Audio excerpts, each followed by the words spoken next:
بسم اللہ الرحمن الرحیم۔ رمضان المبارک کے 29ویں روزے کے وظائف اور عبادات۔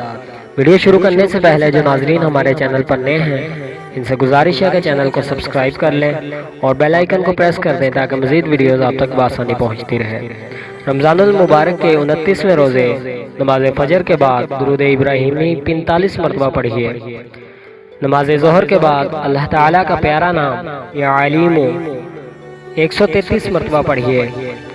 نماز عصر کے بعد سورۃ الفاتحہ الحمدللہ رب العالمین 40 مرتبہ پڑھیے۔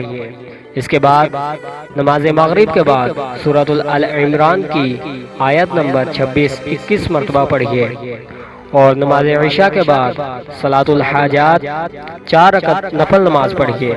اس کے بعد اللہ تبارک و تعالیٰ کا پیارا نام یا رحیم 133 مرتبہ پڑھیے۔ اور جن ناظرین نے ابھی تک چینل کو سبسکرائب نہیں کیا ان سے گزارش ہے کہ چینل کو سبسکرائب کر لیں اور ویڈیو کو زیادہ سے زیادہ شیئر کریں۔ اور رمضان المبارک کے 30 روزوں کی ویڈیو آل بوس ویڈیو 2255 چینل پر اپلوڈ ہو چکی ہے، آپ وہاں سے دیکھ سکتے ہیں۔ اللہ حافظ۔